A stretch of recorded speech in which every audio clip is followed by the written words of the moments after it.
Hello everyone. Today we are going to talk about relevance of integration of yoga in physical education and sports. In this, first we will talk about related with physical education, then we will talk about the sports. Okay, so first physical education. In this we have benefits of physical education is like a yoga. Yoga is commonly taken as a system of physical educations with a spiritual components. Although the truth is the reverse. Yoga is a spiritual systems with a physical components. The practice of asanas is yet only a small part of the complete system of physical culture and education known as Hatha Yoga. Role of yoga in education from various angles, including the type of educations that was being provided to children throughout the world, as well as the different level of stress that children face in the classroom environments, the difficulties, problems, conflicts, distractions, and dispersion of their energies were also considered. We started using certain principles and practices of yoga. Firstly, as an experiment to increase the children's learning ability, and secondly to inspire teachers to teach their students in a slightly different way. Our belief was and still is that we are educating our children without considering our caring for the growth of their entire personality. We are creaming their brains and minds with informations without creating any support groups outside the classroom's environments where they can continue to imbibe educations. We have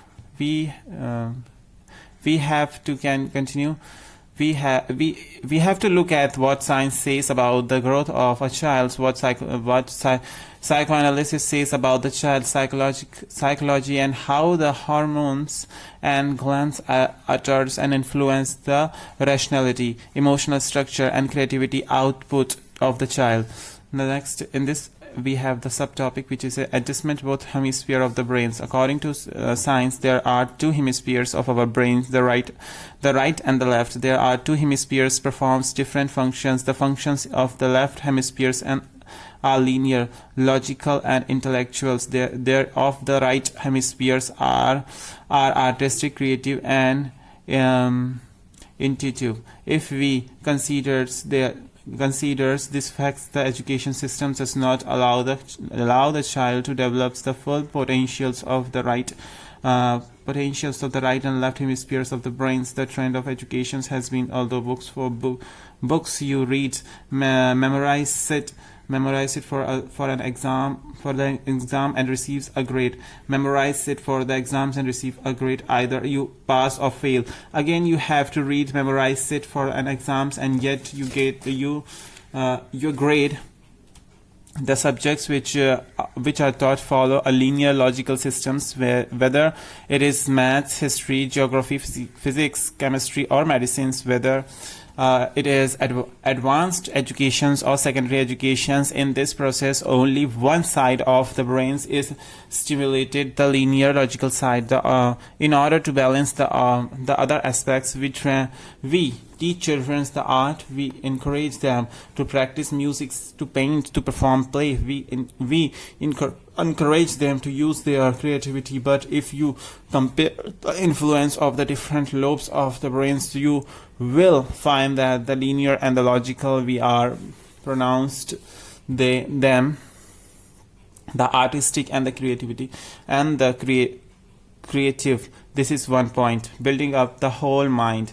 The second point of this point is that the brain is only the medium through which we educate our minds. The mind is a composition of the four different faculties, which in yogic terminologies are defined as manas, buddhi, chitta, and ahankar. The word manas means the rationalize, to think about something.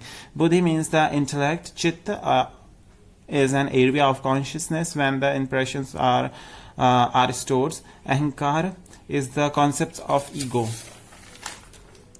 In the modern education systems, we are feeding only aspects of the mind's buddhi. We are not dealing with the manas aspects, which deals with the faculty to know what is right and what is wrong. We are not dealing with the chitta, we are where impressions of knowledge are stored in the form of memory and experiences, nor are we dealing with ahankara, the ego. Rather we are creaming buddhi with informations without boosting up the other aspects of our minds. Therefore, despite all our educations, we are not able to apply it constructively and creatively in our lives. Despite all our understanding of right and wrong, we become confused if we have to decide with what we need to do. At the same time, as teachers and as parents, most of the time we ignore the psychological samskara and the psychological nature of the child. This is an Urdu culprit which says that, let me tell you the grand thing I have done in my life. I have studied, and after receiving any educations, I did my service, and after completing my service, I received my pensions, and after received my pensions, I died. This is life. But this, everything is life? No, it is not. It is important for each one of us to provide opportunities for our children to recognize themselves, to use their potentials, to develop and awaken their personality without parents imposing their own personal ideologies on them. The problem is not only with education, the problem is also with the parents. Parents have not been educated. You might have studied at Oxford or Harvard. You might have received the highest degree available, but you are not educated. And a degree is not education. It is only a certificate which allows you to lead a life with possibly self-esteem. If that a degree is only a passport to attain satisfaction, job status and recognitions from other people, but a degree is not an indication of your educations. Proper educations can only be received when you allow children to use their intuitive abilities along with their intellectual abilities, when you allow them to overcome their fears and inhibitions, to overcome their psychological pressures which are created without you imposing your own conditions on them. Now let us talk about something related with the sports. So sports can lead to injury because of the repetitive natures of the natures and the resulting musculoskeletal imbalance. On the physical levels, yoga restores balance and symmetry of the bodies, making it the perfect complements to the sports. Running are often drawn to yoga to deal with specific issues such as improving flexibilities or helping with an injuries, yet many are shocked at the world it opens for them, specifically the strengthening capacity and the use of muscles they had. Let's take a closer look at the effect of yoga, both physical and the mental, or runners. Physical effect, as seen in the preceding definitions, yoga encompasses more than the more physical postures. Nonetheless, the physically of yoga is what drawn most people of their first yoga class. The following summarize the physical benefits that sports persons can expect from yoga. Flexibility. Many sports persons cite greater flexibility as the number of reasons for beginning a yoga practice. This is a good reason because yoga stretches the muscles that are tight, which in turn increases the range of motions in related joint. Increased flexibility, decreased stiffness results in a greater ease of movement and reduce many nagging ache and pains. Strength, like runners are strong in way that they relate to running. However, the running stride involves only the lower body and movement in one plane, sagittal, forward and backward. Thus, certain muscles become strong while other are underused. and remain weak. Runners have strong legs for running, but when faced with holding a standing yoga postures, they are quite surprised to find that their legs feels like jelly. This is simply because a properly aligned yoga posture involves using all the muscles in the variety of planes. The muscles that are weak fatigue quickly, and those that are tight screams for release. Thus, the jelly leg syndromes. Additionally, a byproduct of becoming stronger is greater muscle tones. Yoga helps shape legs, lean muscles that do not hinder free range of movement in joint. Now we have biochemical balance.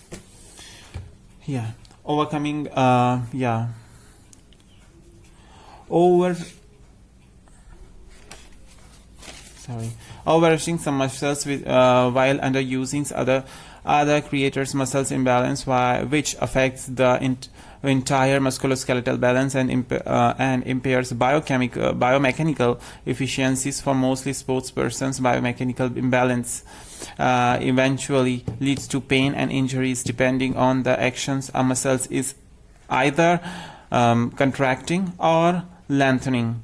For example, if you make a fist and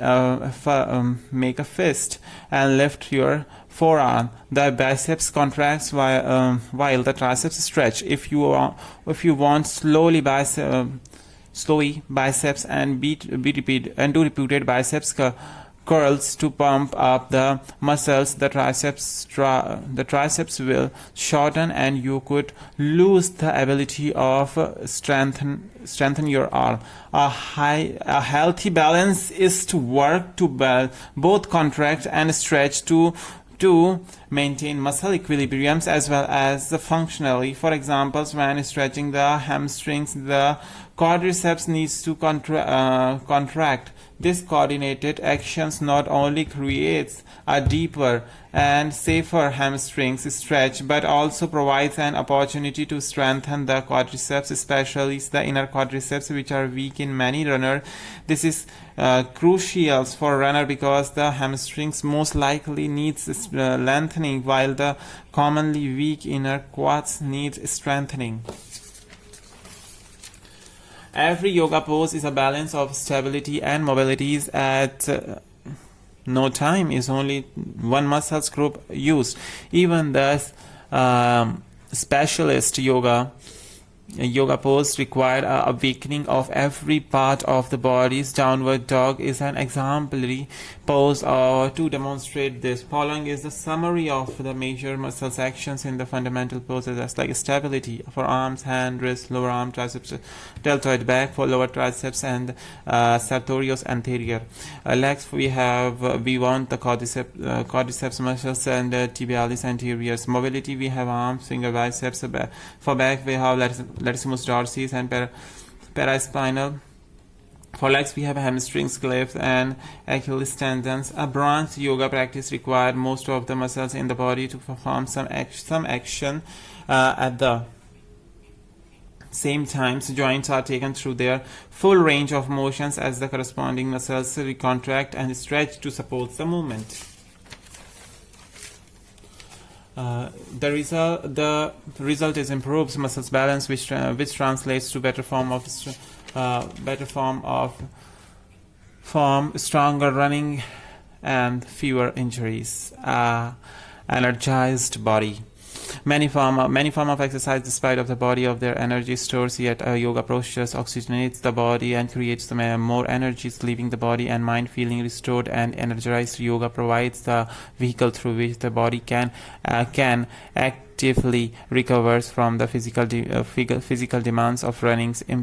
Improved breathing, lungs capacity of the prime importance for players because the creators the ability to maintain an even breathing pattern through all phases of running. The better the lungs capacity is, the more oxygen is circulated through the systems, which is most helpful for running long and strong. So, however, the breathing patterns used in running and other forms of Aerobic exercise involves quick and shallow inhalations and exhalations. This uses only the top portion of the lungs, leaving the middle and lower portions untouched. Yogic breathing involves slow, deep inhalations and long exhalations, making us the upper, middle, and lower portions of the lungs. Yogic breathing has been shown to increase lung capacity, and the greater lung capacity increases endurance and improves overall athletic performance. In Sanskrit, prana means the energies, and the yogic breathing is called as a pranayamas. Though the breath you brings in oxygen, feeding your cells and creating vital life forces, and remove carbon dioxide, eliminating toxins. The use of the breathing in yoga is vital, whereas the holding the breath creates internal tightness, tensions, and anxiety. Deep breathing releases tensions, reduces stress and anxiety, and physically helps the body ease into poses, particularly those that are challenging. Through this conscious breathing, the body is energized as a result of increased oxygen circulations throughout all of the system. Thank you so much for listening me on this topic.